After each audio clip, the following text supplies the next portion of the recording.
ഈശോയിൽ ഏറെ സ്നേഹമുള്ളവരെ, വിശുദ്ധർക്ക് അവിടുത്തെ മാർഗം ഋജുവാണ്, ദുഷ്ടർക്ക് പ്രതിബന്ധം നിറഞ്ഞതും. പ്രഭാഷകൻ 39:24.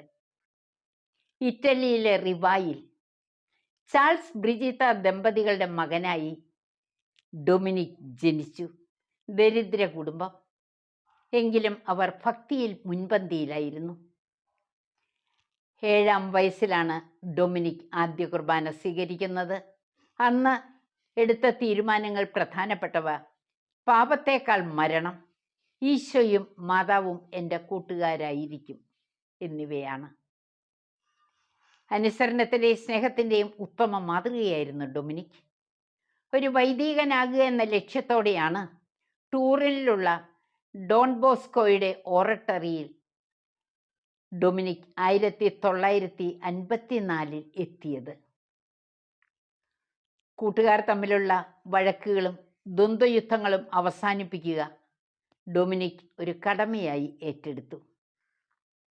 മാത്രമല്ല, അമലോത്ഭവ മാതാവിൻ്റെ ഭക്തി പ്രചരിപ്പിക്കുവാൻ 1856 ഒരു സൊഡാലിറ്റി സ്ഥാപിച്ചു. എന്നാൽ അനാരോഗ്യം മൂലം വീട്ടിലേക്ക് മടങ്ങേണ്ടി വന്നു. അങ്ങനെ 15-ാം വയസ്സിൽ 1857 ആ ബാലൻ മരിച്ചു. ആ വിശുദ്ധി അനേകർക്ക് അനുഭവവേദ്യമായി. അങ്ങനെ 1954 ജൂൺ 12 വിശുദ്ധനായി ഡൊമിനിക് പ്രഖ്യാപിക്കപ്പെട്ടു. പ്രിയപ്പെട്ടവരെ, നമ്മുടെ കുഞ്ഞുങ്ങൾക്കും ഇതുപോലുള്ള ഉത്തമ മാതൃകകൾ പകർന്നു കൊടുക്കണം. 15 വർഷമേ ഡൊമിനിക് ജീവിച്ചുള്ളൂ എങ്കിലും ഇന്ന് അനേകർക്ക് മാതൃകയായി ഡൊമിനിക് ജീവിക്കുന്നു സ്വർഗത്തിൽ. നമുക്ക് ദൈവത്തോട് ചേർന്ന് നമ്മുടെ കുടുംബത്തെ ദൈവത്തിലേക്ക് നയിക്കുവാൻ പരിശ്രമിക്കാം. ഈ സന്ദേശം അനേകർക്ക് പ്രചോദനം നൽകട്ടെ.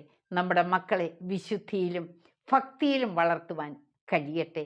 പ്രാർത്ഥനയോടെ ആമേൻ.